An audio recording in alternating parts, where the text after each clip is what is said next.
Last time I told you about my junior year and my junior summer. And so when I got back from vacation, the family vacation, started my senior year. And of course, at the very beginning, before the year started, we had a meeting of the people interested in the Youth for Christ Club. But this year, there were 10 kids at the meeting. It was still at my church, by the way. And we had 10 kids there instead of 5. I was elected as president, and Rod was elected as vice president, and several other kids. So my being president, I was able to influence so that we would be more focused on trying to evangelize the children or the teenagers in the high school instead of just having a church service at school. I also, when we started school, I started the chess club and again became president. And of course the league was already going. We had started the league with the challenges. So I met with all the presidents of the various schools that had responded to the challenge, and we officially started a league. One of the leaders, one of the leaders that was there, he had a connection to the local newspaper, and he said that if we got the scores to him by midnight Saturday night, we could have them in the Sunday paper. So we did that. We all called the scores into him when we finished the matches, and we set it up the same as the previous year, with using the Chess Federation rules, and 5 players against 5 players, each player playing with both white and black. So that was all running smoothly, and I was in advanced math class, college prep English, I had economics, social studies, civics. I also had library. I had decided that dating was not for me, and as I looked at it and as I was reading the Bible, I decided that one of the reasons dating is so painful is because Christian kids don't date the way the Bible would say. I became completely convinced that according to the Bible, I should treat every woman, every girl, the way I'd want my sister to be treated. And as I watched even the Christian guys talking in the locker room and etc., they didn't talk like that. Matter of fact, the Christian guys would talk just like the non-Christian guys, and seemed to, in many cases, act like the non-Christian guys. So it was obvious to me, anyway, that was probably a big part of the problem. But since I wasn't looking for a wife anymore, I wasn't planning to get married, I was just going to go to the mission field.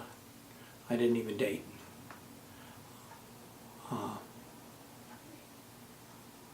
However, with the experience of my junior year, I kind of felt guilty about not dating too, because I knew that the girls wanted or needed the fellowship. So I was struggling with that, but at that point in my life I had just decided it was too much. I couldn't figure it out. So I didn't date. I was just a friend. I was like a brother to every girl that I knew. And as a result of that, a lot of the girls I knew kind of started treating me like a brother. If I was going to act like a brother, they started treating me like a brother, and they started asking advice and what I thought about this and what I thought about that. I was kind of a guy they could safely ask questions of. And matter of fact, I remember one time I was in the library and Susan came to me and she said, "Bob, I have a problem." And I said, "Okay." She said, "Could you help me with it?" And I said, "Well, tell me your problem and I'll see if I can help you." And so she said, "Okay, I have 3 boyfriends, kind of." And I went, "Kind of?" She goes, "Yeah." I said kind of because the first one is the quarterback of the football team, He's also the student body president, but unfortunately he doesn't know I exist. I said, okay. And then she said, the next one, Fred is his name, and him and I have been friends forever. We've always been friends, but I have a feeling we will never ever be more than friends. So, but he is a friend, and he's a boyfriend, so he's a boyfriend. And I said, okay. And she said, but the third one, Norman, he is really weird. And I've tried everything I can to get him to leave me alone, and I just can't get him to leave me alone. He just doesn't take the hint. And I said, okay.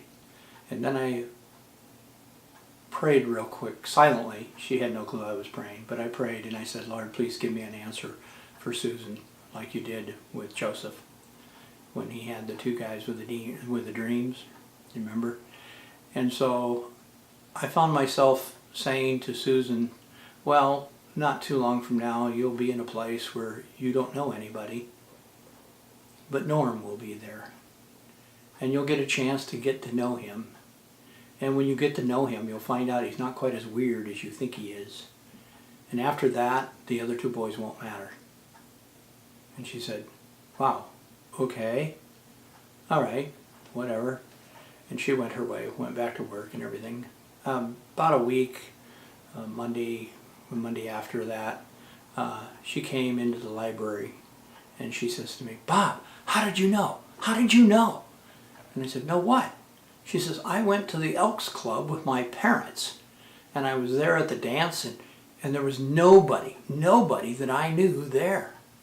And then Norm walked in, and she says, he came straight to me and asked me if I wanted to dance. And I thought about what you said, so I said yes.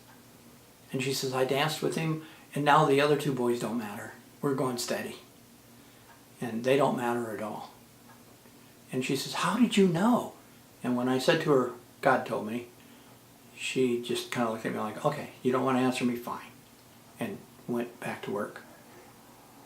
But Greta, another co-worker there in the library, had heard when I told Susan what would happen. And she had also was listening in when Susan told me what did happen. And so she stepped up and she said, Bob, I have a problem. And I said, what's your problem? And she said, well, there's this guy named Larry, and I really, really like him, but he doesn't notice me. And she said, I want to know, what could I do to get him to notice me? Now, I knew Larry, and I knew that Larry is a Protestant, and he is dying of cancer. He wasn't expected, his family was hoping he'd make it through the school year, but he wasn't expected to make it beyond that. And she, on the other hand, was a Catholic, a Roman Catholic. And I didn't figure the two of them would get together. She wouldn't have long enough, and it would just be heartbreak for her even if they did. So I said to her, I don't think you're going to make it happen. I don't think it can happen. And she just looked at me and said, you don't know anything at all. You know nothing at all. And she got mad and stormed off, stormed away. And I had many other incidents like that, but as I became a good friend to the women, to the girls around me, it totally changed the relationships as I became more like a brother. I wasn't trying to figure out how to get a date or how to score or any of that stuff. I was just treated them, each one of them, like they were my sister, or the way I would want my sister to be treated.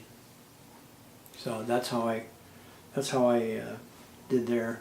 And then my brother Jim, the one that was in the Army, my older brother, he's 4 years older than me, he came back from the Army.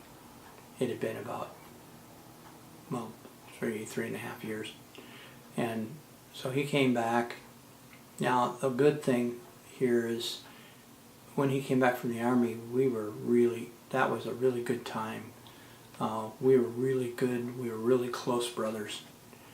We hit it off, and we were just really close and went a lot of places together. We went and spent a lot of Friday nights up at the skating rink or bowling. We went all kind of places. He had a copper tone, metallic copper tone 1958 Chev, which just looked beautiful. It was a V8, so it had power. And we'd go to the skating rink. Sometimes he'd take a date. Matter of fact, a lot of the times he'd take a date.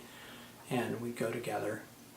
And one day, after we were back from the date, back from the skating rink, he said to me, he said, well, so Bob, why don't you get a date? Why don't you ask a girl to go with us? And I said, well, I'm not dating because I'm not looking for a wife. And he said, well, what are you going to do in your senior year when the junior-senior banquet comes around? They're going to want you to have a date. You're going to need a date for that stuff, and the prom and all that stuff. And I said, well, I just won't go. And he said, but with so many girls wanting to be asked, isn't there at least one girl in the county that you like? I said, well, sure there is, but I'm not going to disappoint them. They're going to think I'm asking them out for a date, and I'm not. And he said, well, just tell them. Tell them it's just for fun. And so I thought, well, I do need somebody to go with me to the junior-senior banquet. So I thought, well, okay, I'll call Lynette. So I called up Lynette. She was a girl that was in the Youth for Christ, and I met her at several of the Youth for Christ rallies in Yakima Valley. So I thought, I'll ask her. So I called her up and I said, you know, well, when I called, first I didn't get her, I got her mother. Her mother answered the phone and I said, is Lynette there? And she said, just a minute. And then Lynette came on and said, this is Lynette. And I said, okay, this is Bob Shreve. I said, I'm from Youth for Christ. I've talked to you at the rallies a couple times. And she said, yeah, I know who you are. And I said, well, I'm a senior, and I'm going to need to go to need a date for the junior-senior banquet and several activities, other activities in the senior year. And I was wondering if you would be willing to be my date. And she said, well, when is it? And I said, well, I'm not sure yet. She said, well, sure.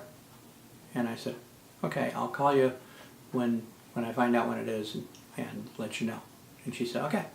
So I hung up and I went back and when I told my brother what I had done, he said, why didn't you ask her out for Friday night to go skating with us? You know, why just wait for the junior-senior banquet? Why not ask her out to go skating with us? And then you can skate during couples only. And I said, well, okay. Yeah, so I called her back, and she answered the phone. This is Lynette. And I said, you know, my brother and his girlfriend and I are going skating on Friday night. I was wondering if you'd like to come along. And she said, sure. What time? I said, 6 o'clock. She said, I'll be ready at 6 o'clock. So at 6 o'clock we went to her house and picked her up. I came, went to the door, got her, walked her back to the car, opened the door for her. She sat in the car and I shut the door. And while I'm walking around to the other side of the car, Kathy, Jim's date, did all the introductions, introduced her to Jim and herself. So when I got in the car, there were no introductions to be done. But Jim says to me, he said, you want to go to your place or mine? I said, yours will be fine. And then Kathy chimed in and said, wait a minute, I thought you guys lived together. And we said, we do. She said, then what's the difference between your place and his place? And we both said in unison, nothing. Actually, what they didn't know was Jim and I kind of worked up, no, not worked out, just fallen into kind of talking in little vague terms, but we knew what it meant.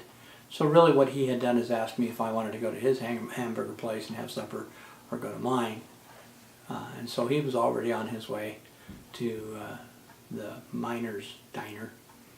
And we would have supper there, have hamburgers, and then go from there to this roller skating rink. Got to the roller skating rink and we were skating around, and when I would pass her, when Linda had passed me or I had passed her, I'd say things to her. But we just keep skating right on past. And then when the first couples only skating time came up, I asked her if she wanted to skate. And so we went out together skating, holding hands, and we got to talking. And we were talking, and it turns out one of her favorite topics is also mine, namely the Bible. So we're talking about the Bible and what it says and various things. And she,